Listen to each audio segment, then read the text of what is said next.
Hi hello friends, welcome back to our channel എൻ്റെ ലോകം. അപ്പോൾ ഇന്നത്തെ വീഡിയോ ഒരു റെസിപ്പി വീഡിയോ ആണ്. അപ്പോൾ വീഡിയോയിലേക്ക് പോകുന്നതിന് മുമ്പേ ഞാൻ നിങ്ങൾക്ക് കുറച്ച് കാര്യങ്ങൾ കാണിച്ചു തരാം. അതായത് മഴക്കാലത്തേക്ക് വേണ്ടിയിട്ട് ഞാൻ മുൻകൂട്ടി ചെയ്തു വെച്ചിട്ടുള്ള കുറച്ച് കാര്യങ്ങളായിരുന്നു. ശരിക്കും പറഞ്ഞാൽ ഈ ലോക്ക്ഡൗൺ സമയത്ത് അത് എനിക്ക് അനുഗ്രഹമായി എന്ന് വേണം പറയാൻ. അങ്ങനെയുള്ള കുറച്ച് കാര്യങ്ങളാണ്. കുറച്ച് കാര്യങ്ങൾ എന്ന് പറഞ്ഞാൽ ഫുഡ് റിലേറ്റഡ് തന്നെയാണ്, വേറെ ഒന്നുമല്ല. അപ്പോൾ അതെന്തൊക്കെയാണെന്ന് ഞാൻ ഉണ്ടാക്കി വെച്ചിട്ടുള്ള കുറച്ച് കാര്യങ്ങളാണ്. അതെന്തൊക്കെയാണെന്ന് ഞാൻ നിങ്ങൾക്ക് കാണിച്ചു തരാം. അതിനുശേഷം നമുക്ക് ഇന്നത്തെ വീഡിയോയിലോട്ട് പോവാം. തന്നെ ഇത് ആന്ധ്ര അച്ചാറാണ്. ഞാനിതിൻ്റെ റെസിപ്പി ഓൾറെഡി ഇട്ടിട്ടുണ്ട്. നിങ്ങൾ കണ്ടിട്ടില്ലെങ്കിൽ ഇവിടെയോ ഒരു ഐ ബട്ടൺ കാണിക്കും, അതിലൊന്ന് ക്ലിക്ക് ചെയ്താൽ മതി, അതിൽ കാണാൻ പറ്റും. അപ്പോൾ ഇത് മാങ്ങ കൊണ്ട് ഉണ്ടാക്കിയിട്ടുള്ള ആന്ധ്ര അച്ചാറാണ്. ഇതാണ് ഫസ്റ്റ് ഐറ്റം. പിന്നെ അടുത്തത് ഇതാണ്.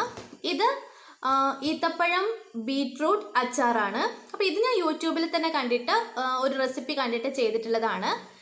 അപ്പോൾ ഇത് ബീട്രൂട്ട് ഈത്തപ്പഴം അച്ചാർ. ഇനി അടുത്തത് ഇത് മാങ്ങ, പഴുത്ത മാങ്ങ കൊണ്ട് നമ്മൾ എന്താ പറയുക, എല്ലാവർക്കും അറിയായിരിക്കും, പഞ്ചസാരയൊക്കെ ഇട്ടിട്ട് വരട്ടി വെച്ചിട്ടുള്ളതാണ്. ജാമായിട്ടും യൂസ് ചെയ്യാം, വേണമെങ്കിൽ നമുക്ക് ജ്യൂസൊക്കെ അടിക്കാനും ഇതിൻ്റെ ഈ പഴുപ്പ് യൂസ് ചെയ്യാം. അപ്പോൾ പിന്നെ ഇതിൽ നാരങ്ങ നീരൊക്കെ പ്രിസർവേറ്റീവായി യൂസ് ചെയ്യുന്നത് കൊണ്ട് തന്നെ ഒട്ടും പോവില്ല, നല്ല ഫ്രഷായി തന്നെ ഇരിപ്പുണ്ട്. അപ്പോൾ ഇതാണ് വേറൊരു ഐറ്റം. ഇനിയുള്ളത് ഇതാണ്. ഇത് മാങ്ങ ഉപ്പിലിട്ടതാണ്. അതും എല്ലാവർക്കും അറിയാവുന്നത്, സാധാരണ മാങ്ങ ഉപ്പിലിട്ട് വെച്ചിട്ടുള്ളതാണ്. ഇതാണ് വേറൊരു ഐറ്റം. പിന്നെ ഒരു ഐറ്റം, ഇത് ഓൾമോസ്റ്റ് കഴിഞ്ഞു. ഇത് നമ്മുടെ കണ്ണൂർ സ്റ്റൈൽ മാതള നാരങ്ങ കറിയാണ്. ഇത് ഏകദേശം കഴിയാറായി. അപ്പം ഇതാണ് ഒരൈറ്റം. ഇനി ഫൈനലായിട്ട് ഞാൻ നിങ്ങൾക്ക് കാണിച്ചു തരുന്നതാണ് നമ്മുടെ ഇന്നത്തെ താരം. ഇതാണ് നമ്മുടെ ഇന്നത്തെ താരം. ഇതാണ് ചിക്കൻ അച്ചാർ. ഇതും ഏകദേശം കഴിയാറായി. ഞാനിത് ഏകദേശം ഒരാഴ്ച മുന്നേ പ്രിപ്പയർ ചെയ്തിട്ടുള്ളതാണ്. വീഡിയോ അപ്ലോഡ് ചെയ്യാൻ ലേറ്റായി. ഇനിയും അപ്ലോഡ് ചെയ്തില്ലെങ്കിൽ നിങ്ങൾക്ക് ഇങ്ങനെ കാണിച്ചു തരാൻ ഈ അച്ചാർ ഉണ്ടാവില്ല. അതാണ് ഞാൻ പെട്ടെന്ന് തന്നെ ചെയ്തത്. ഇതാണ് ചിക്കൻ അച്ചാർ. അപ്പോൾ കുറേ ആൾക്കാർക്കൊക്കെ ചിക്കൻ അച്ചാർ എങ്ങനെയാണ് ചെയ്യുന്നതെന്ന് അറിയായിരിക്കും. പക്ഷേങ്കിൽ ഞാൻ എങ്ങനെയാണ് ചെയ്തതെന്ന് നിങ്ങൾക്ക് കാണിച്ചു തരാം. വളരെ ടേസ്റ്റിയാണ്.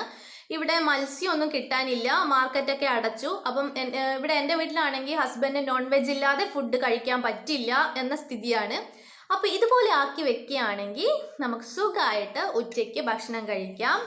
ഇതിൽ നിന്ന് 1-2 കഷ്ണമൊക്കെ എടുത്ത് നല്ല ടേസ്റ്റി ആയിട്ട് കഴിക്കാം. അപ്പോൾ ഇതാണ് ഇന്ന് ഞാൻ നിങ്ങൾക്ക് കാണിച്ചു തരുന്നത്. ഇന്നത്തെ വീഡിയോ ചിക്കൻ അച്ചാറാണ്. അപ്പോൾ വീഡിയോയിലേക്ക് പോകുന്നതിന് മുന്നേ നിങ്ങൾക്ക് ഈ വീഡിയോ ഇഷ്ടപ്പെടുവാണെങ്കിൽ ലൈക്ക് ചെയ്യാനും ഷെയർ ചെയ്യാനും മറക്കരുത്. അതുപോലെ തന്നെ ചാനൽ സബ്സ്ക്രൈബ് ചെയ്യാനും. എന്നാൽ പിന്നെ നമുക്ക് നേരെ വീഡിയോയിലോട്ട് പോവാം. അപ്പോൾ ആദ്യം തന്നെ ഒരു പാത്രം സ്റ്റൗവിൻ്റെ മുകളിൽ എടുത്ത് വെച്ചു. പാത്രം ചൂടാകുമ്പോൾ നമ്മൾ വെളിച്ചെണ്ണ ചേർത്ത് കൊടുക്കുകയാണ്. ഞാൻ ഏകദേശം ഒരു 350 ml വെളിച്ചെണ്ണ മാത്രമേ ചേർക്കുന്നുള്ളൂ. 1 കിലോ ചിക്കൻ എടുക്കുന്നുണ്ട്, പക്ഷേങ്കിൽ അത്ര വെളിച്ചെണ്ണയെ ചേർക്കുന്നുള്ളൂ. അപ്പോൾ അതിലേക്ക് ചേർക്കാനായിട്ട് ഇഞ്ചി, പച്ചമുളക്, വെളുത്തുള്ളി, കറിവേപ്പില ഇവയൊക്കെ ഞാൻ റെഡി ആക്കിയിട്ടുണ്ട്. ഇഞ്ചിയും വെളുത്തുള്ളിയൊക്കെ ചെറുതായിട്ട് നുറുക്കിയിട്ടുള്ളതാണ്. അപ്പോൾ നമുക്ക് ഓരോന്നായിട്ട് വറുത്ത് കോരിയെടുക്കണം. അപ്പോൾ ആദ്യം ഇഞ്ചി ചേർക്കുകയാണ്. അതിനുശേഷം നന്നായി ഫ്രൈ ചെയ്ത ശേഷം അതിങ്ങ് കോരിയെടുത്ത് മാറ്റി വയ്ക്കണം.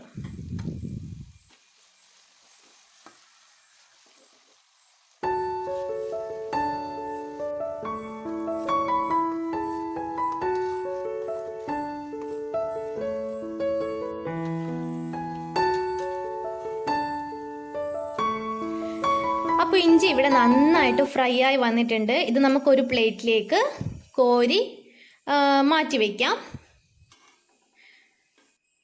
അപ്പോൾ ഇതാ ഇഞ്ചി റെഡി ആയിട്ടുണ്ട്. ഇനി നമുക്ക് അടുത്തത് വെളുത്തുള്ളി ചേർക്കാം. വെളുത്തുള്ളിയും ഇതുപോലെ നന്നായി ഫ്രൈ ചെയ്ത് കോരി എടുത്ത് വയ്ക്കണം.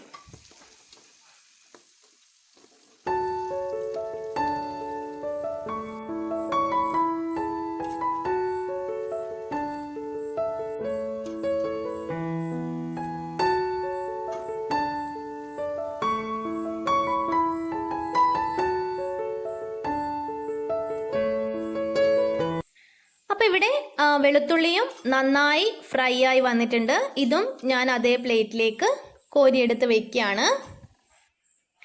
ഇഞ്ചിയും വെളുത്തുള്ളിയും റെഡി ആയിട്ടുണ്ട്. നമുക്കിനി അടുത്തത് നമ്മുടെ ബാക്കിയുള്ള കറിവേപ്പിലയും പച്ചമുളകും ഇതിലേക്ക് ചേർക്കാം. പിന്നെ വെളുത്തുള്ളിയുടെയും ഇഞ്ചിയുടെയൊക്കെ അളവ് അത് നിങ്ങൾക്ക് ഓരോരുത്തർക്കും ഇഷ്ടമുള്ള പോലെ തന്നെ ചേർക്കാം. അത് കുറച്ച് കൂടിപ്പോയാലും കുഴപ്പമൊന്നും ഉണ്ടാവില്ല. ചിക്കൻ അച്ചാറിന് നല്ല ടേസ്റ്റേ ഉണ്ടാവുള്ളൂ. അപ്പോൾ ഇവിടെ നമ്മുടെ കറിവേപ്പിലയും പച്ചമുളകും നന്നായി ഫ്രൈ ആയിട്ടുണ്ട്. ഇതും നമുക്ക് കോരി മാറ്റി വയ്ക്കാം. അപ്പോൾ ഇത് ഇവിടെ ഇഞ്ചി, വെളുത്തുള്ളി, കറിവേപ്പില, പച്ചമുളകൊക്കെ നല്ല ഫ്രൈ ആയി മാറ്റി വെച്ചിട്ടുണ്ട്. ഇനി നമുക്ക് നമ്മുടെ ചിക്കൻ എടുക്കാം. ഈ ചിക്കൻ ഏകദേശം 1 കിലോ ചിക്കനാണ്. ഞാൻ ഓൾറെഡി മാരിനേറ്റ് ചെയ്ത് മഞ്ഞളും മുളകും ഉപ്പും മാരിനേറ്റ് ചെയ്ത് വേവിച്ച് വെച്ചിട്ടുള്ള ചിക്കനാണ്. അപ്പോൾ വേവിച്ച് വെച്ചിട്ടുള്ള ചിക്കൻ ആകുമ്പോൾ നമ്മൾ ഫ്രൈ ചെയ്യുമ്പോൾ അങ്ങനെ എന്താ പറയുക, ഉള്ളിൽ വേവാത്ത ഒരു പ്രശ്നമൊന്നും ഉണ്ടാവില്ല. നന്നായിട്ട് ഫ്രൈ ആയിട്ട് കിട്ടും. അതുപോലെ തന്നെ ഇത് ബോൺലെസ് അല്ല, അതിൻ്റെ ആ തെല്ലുകൂടെ ഉൾപ്പെടുത്തിയിട്ടുണ്ട്. അപ്പം നമുക്ക് നേരത്തെ വറുത്ത് കോരി എണ്ണയിൽ തന്നെ ഈ ചിക്കനും കൂടെ ഫ്രൈ ചെയ്തെടുക്കാം. ഓരോ കഷ്ണങ്ങളായി ഇതുപോലെ ഇട്ടിട്ട് നമുക്കൊരു 2-3 പ്രാവശ്യമായിട്ട് ഈ ചിക്കൻ മുഴുവൻ ഫ്രൈ ചെയ്തിട്ട് കോരിയെടുക്കാം.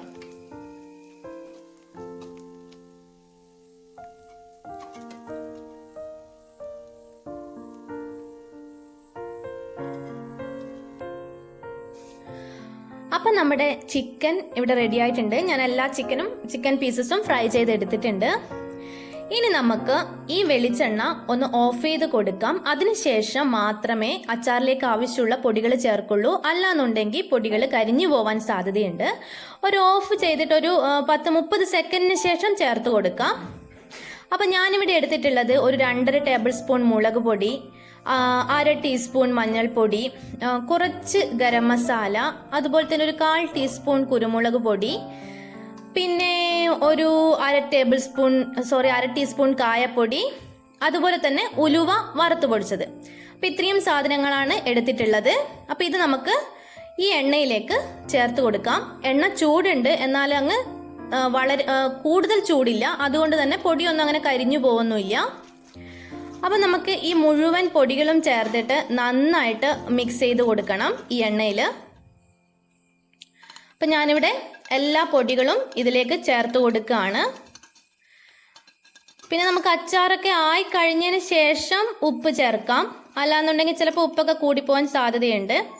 അപ്പോൾ പൊടികളൊക്കെ ചേർത്ത് കഴിഞ്ഞു. ഞാൻ അതിലേക്ക് വിനാഗിരി ചേർത്ത് കൊടുക്കുകയാണ്. നമ്മുടെ സിന്തറ്റിക് വിനാഗിരിയാണ്. അപ്പം ഞാനിവിടെ ഒരു 1/4 കപ്പ് വിനാഗിരി ചേർത്ത് കൊടുക്കുന്നുണ്ട്. ഇനി നമുക്ക് ആവശ്യമാണെങ്കിൽ പിന്നീട് ചേർക്കാം. അപ്പം വിനാഗിരിയും കൂടി ഇട്ട് മിക്സ് ചെയ്ത് തീ കത്തിച്ചു. എന്നിട്ട് അതിലേക്ക് ഞാൻ നേരത്തെ വറുത്തുകോരി വെച്ച ഇഞ്ചിയും വെളുത്തുള്ളിയും കറിവേപ്പിലയും പച്ചമുളകിൻ്റെ ഒക്കെ ഫ്രൈ ചെയ്തെടുത്തത് ചേർത്ത് കൊടുത്ത് നന്നായി ഇളക്കിയെടുക്കുകയാണ്. തീ നന്നായി കൂട്ടിയിടണ്ട, ലോ ഫ്ലെയിമിൽ വെച്ചാൽ മതി. അത് നന്നായിട്ട് മിക്സ് ചെയ്ത് കൊടുക്കുക. അതിനുശേഷം നമ്മൾ ഫ്രൈ ചെയ്ത ചിക്കൻ കൂടെ ഇതിലേക്ക് ചേർത്ത് കൊടുക്കുക. എന്നിട്ട് നന്നായി മിക്സ് ചെയ്ത് കൊടുക്കുക. ഞാൻ അതിനിടയ്ക്ക് ഉപ്പ് ചേർക്കുന്നുണ്ട്. അപ്പോൾ അത് ഇതിൽ വന്നില്ല. അപ്പം നിങ്ങൾ നോക്കി ആവശ്യത്തിന് ഉപ്പും കൂടെ ചേർക്കുക. പിന്നെ ടേസ്റ്റ് ചെയ്തിട്ട് വിനാഗിരി നിങ്ങൾക്ക് ആവശ്യമാണെന്ന് തോന്നുവാണെങ്കിൽ അതും കുറച്ചുകൂടെ ചേർക്കാം. അപ്പം നമ്മുടെ ചിക്കൻ അച്ചാർ റെഡി ആയിട്ടുണ്ട്. തീ ഓഫ് ചെയ്യാം. അപ്പോൾ ഇന്നത്തെ വീഡിയോ നിങ്ങൾക്ക് ഇഷ്ടപ്പെട്ടിട്ടുണ്ടെങ്കിൽ ലൈക്ക് ചെയ്യുക, ഷെയർ ചെയ്യുക, ചാനൽ മറക്കാതെ സബ്സ്ക്രൈബ് ചെയ്യുക. ഇനി ഒരു അടുത്തൊരു വീഡിയോയിൽ കാണുമ്പോഴേക്കും ബൈ, ടേക്ക് കെയർ.